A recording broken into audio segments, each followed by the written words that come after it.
Yes, sir.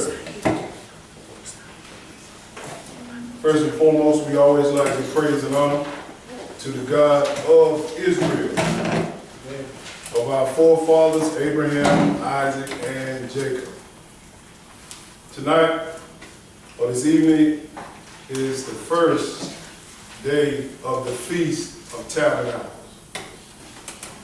This is a tradition, or I ain't gonna say a tradition, a law that God wants his people to keep, which is tabernacle, to understand about the gathering. Most of the world today is very blind to this fact of understanding God's feast days.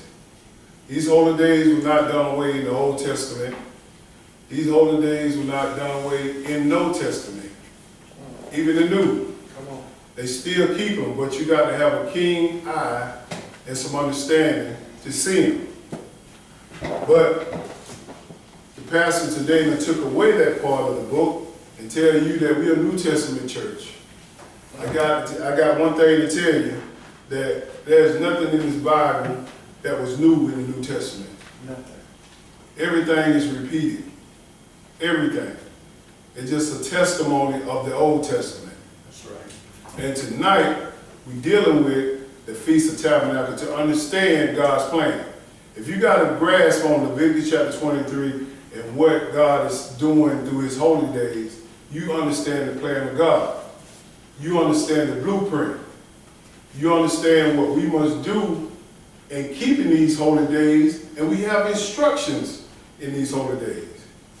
So we're going to get into this lesson to understand what are we supposed to be doing in this holy day, the Feast of Tabernacles. We turn to Zechariah chapter 14. We'll start with verse 1. The tabernacle is talking about gathering of God's people. Gathering of God's people. And it's going to be a gathering whether you know it or not. Some of the world think it's a rapture. There's no such thing as a rapture in the Bible. You can't read it. If you find it, show it to me. So many people just misunderstood about how God is coming back to his holy name. And we must understand how he's coming back to gather his people. If you wait on the secret rapture, you miss the boat. There's nothing going to be secret. He said, every knee shall bow. Every tongue shall confess. Every eye shall see. What's secret about that? And it has something to do, had a lot to do with this feast, tabernacle. But I want to jump right into Zechariah chapter 14, and then we'll go through the logistics of the feast days and the rules and regulations. Need everybody's attention. Got too much movement. Zechariah chapter 14, we're going to start with verse 1 to understand what God's plan is. Go ahead, brother. Behold, the day of the Lord cometh, and thy spoil shall be divided in the midst of thee. It's going to be a day of the Lord. When he's talking about spoils, he's not talking about he's spoiling you as in a spoiling a child. It's going to be a lot of destruction. And he's going to gather his people through violence and destruction. And that's secret to the world. Secret. And this tabernacle is showing us that his plan. But this is a brief introduction how he's coming to gather his people. There's some of the things that are going to go down. Go ahead, brother. Verse 2. For I will gather all nations against Jerusalem to battle. That's the first thing he's going to do. He's going to gather all nations to Jerusalem to battle. That's the war Armageddon. That got to take place. That's have to happen. So if you think you're going to be raptured out of here before that happens, or tribulation period, you're sadly mistaken. Go ahead. And the city shall be taken, and the houses raffled. Yes, sir. The women's ravished, and half of the city shall go forth into captivity, and the residue of the people shall be cut off from the city. This must happen.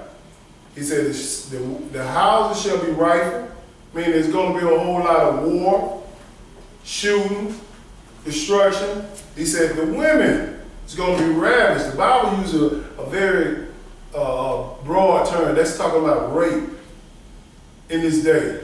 And it says also, and the city shall go in captivity. When a man of sin step on the scene, he's going to control it all. Yes. He's going to control it all. And that's secret to the world.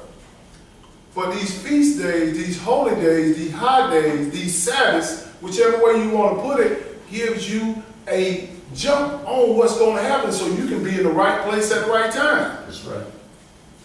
Go ahead, brother. Then shall the Lord go forth and fight against those nations as when he fought in the day of battle. So after all these tribulations happen where the world is going in a whole lot of war, God says, my time. After those 6 trumpets are blown, now the 7th trumpet going to blow. He's coming to the earth. God said, I got to fight now. I'm going to let y'all play around with this. Now I'm going to really show you how to fight. This is all happening before the gathering. Before Jesus gathered his people. You need to know this. Because many people are going to lose their mind. Because a preacher hasn't taught them this. Because it's old book.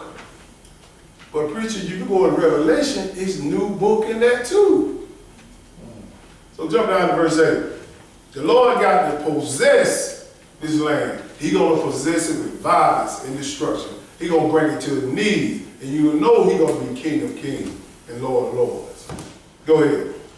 And it shall be in that day that living waters shall go out from Jerusalem. Yes, sir. Half of them toward the former sea, and half of them toward the hinder sea. Mm-hmm. In summer and in winter shall it be.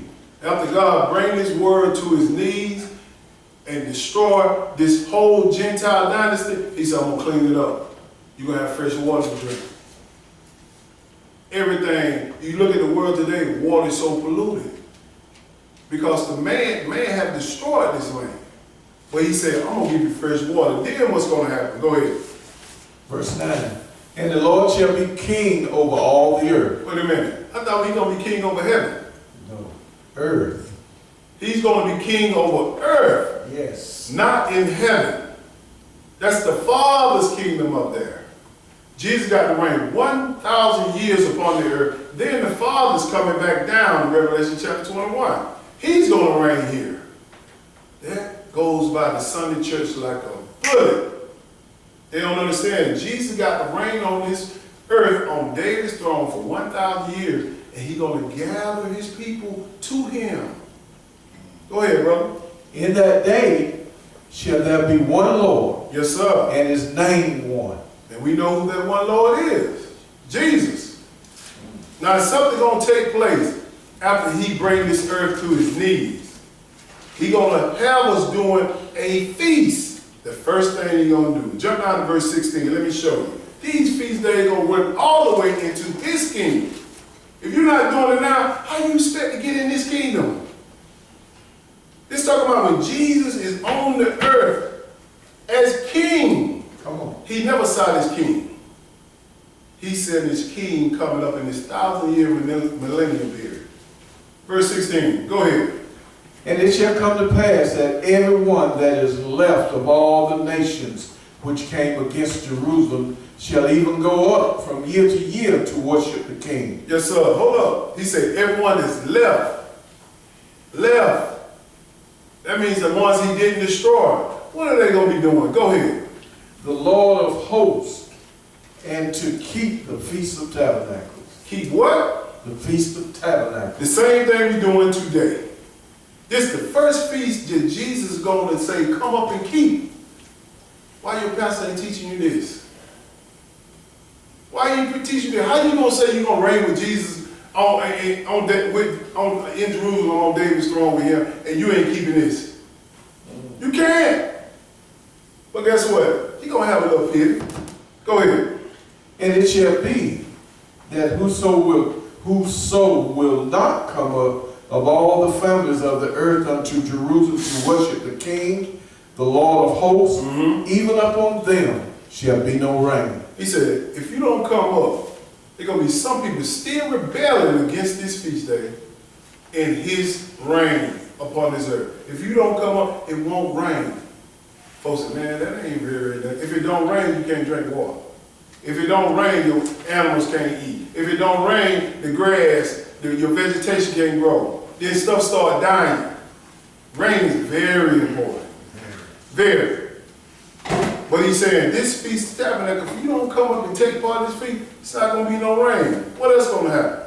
And if the families of Egypt go not up, and come not, that have no rain, that shall be the plague wherewith the Lord will smite the heathen that come not up to keep the Feast of Tabernacles. He going to put a plague on the people. That plague is talking about a disease if they don't do what? Keep the Feast of Tabernacles. Y'all blessed. I'm blessed to actually understand what I'm supposed to be doing. Don't take this for granted. Everybody do not have this knowledge. Everybody do not understand. 99.99% of the world is going to the lake of fire. Folks say, man, how you say that? Look around. Do you see anybody doing what we doing in Albany? Very few people doing it compared. You got 3 point some billion people in the world. Israel is like a dot on the map. That's why I say 99.9% of the people are going to go to the lake of fire if they don't keep these high days. Oh man, you too tough, Jeff. I ain't right there. I ain't right this at all. I ain't tell you to turn to Jeff chapter 14, verse 18. This is God's book. Go ahead, keep reading. Verse 19. Yes, sir. This shall be the punishment of Egypt. Wait a minute, he gonna punish the punishment of Egypt. Some people say, oh man, we gotta keep these holy. Why can't we do what everybody else do? Why can't we just be reckless and abandon it, get out here and do the stinking leg and dance and do all this stuff? You can have fun on the feast day, but you got to be in order. Do it in order. Ain't nobody tell you can't dance. Ain't nobody tell you can't have fun. Only thing about it, you ain't having fun with knowledge. You go in there and start working on the Sabbath, you done messed up. Well, go ahead, keep moving.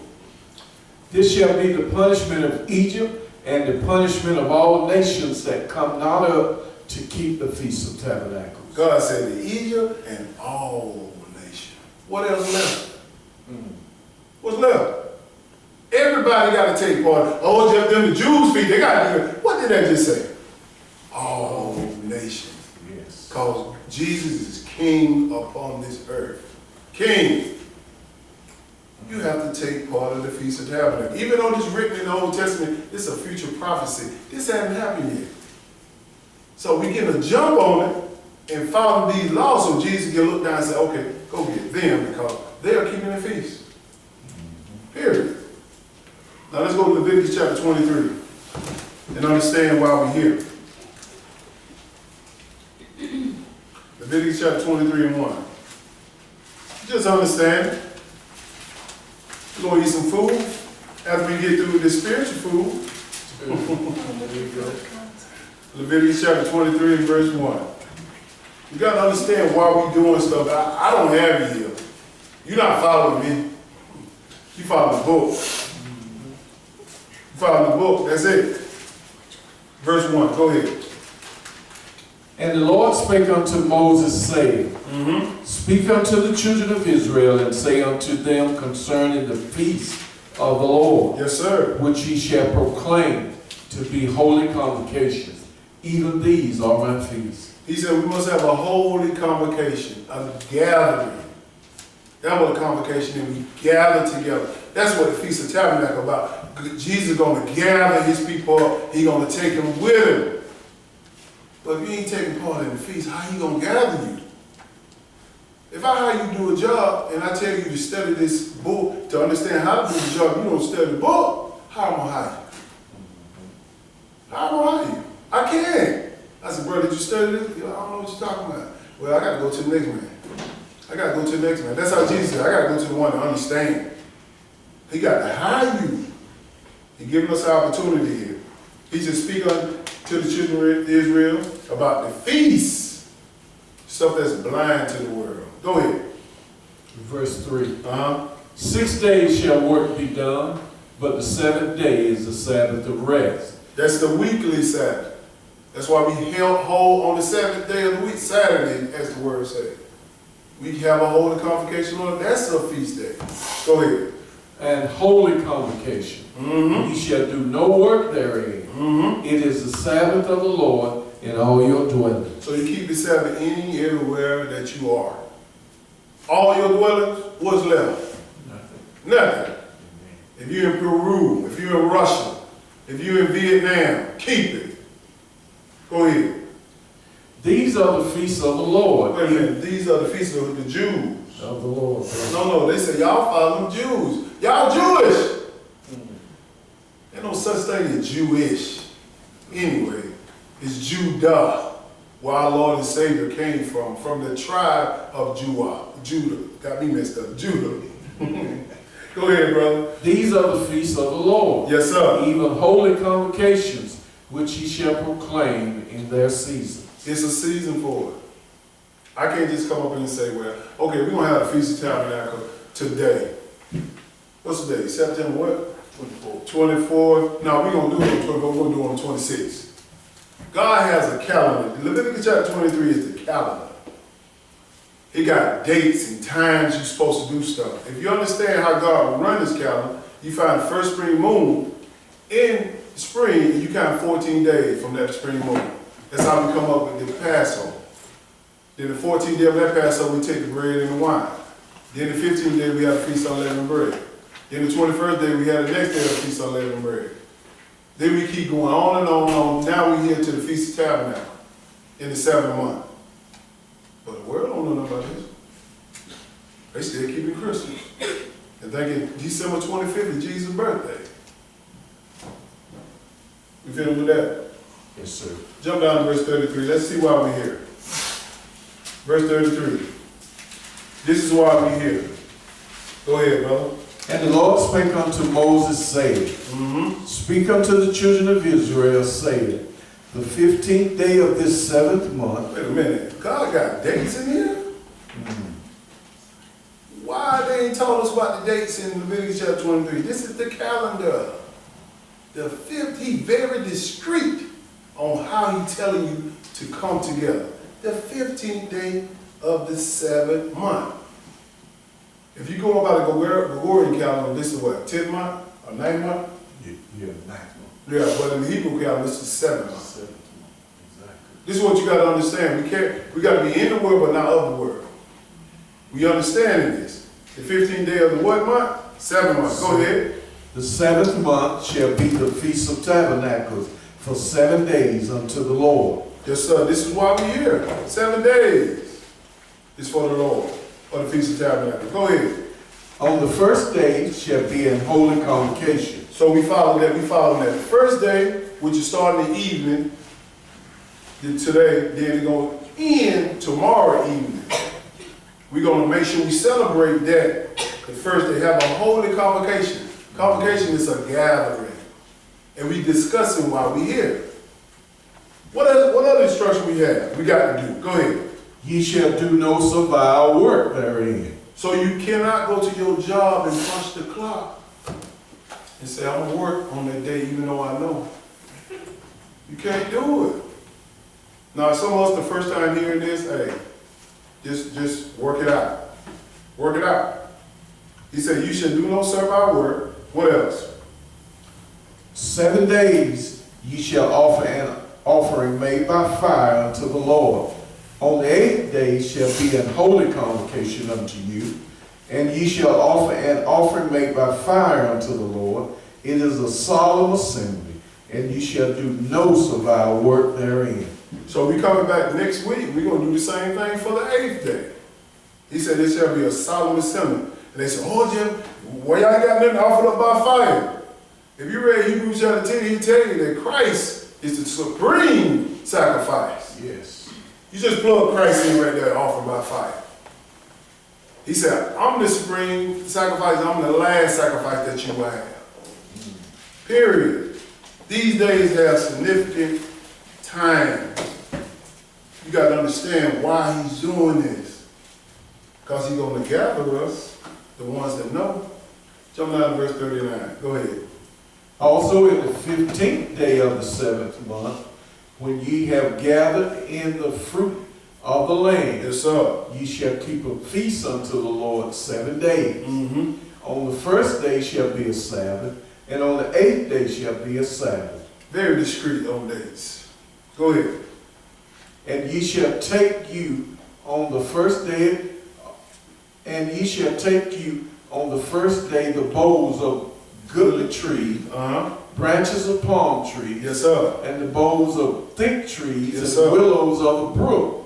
And ye shall rejoice before the Lord your God 7 days. See, right now, you taking those trees and you're supposed to make a booth. Booth for your south side. If some of us have an opportunity to make a booth, have some land to do so, do it.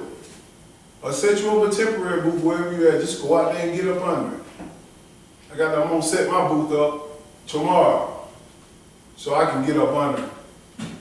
Understand what he's talking about here. It's a temporary dwelling. Just like our body's a temporary temple. Everything is significant in what he's doing. Go ahead. And ye shall keep it a feast unto the Lord 7 days in the year. Yes, sir. It shall be a statute forever in your generations.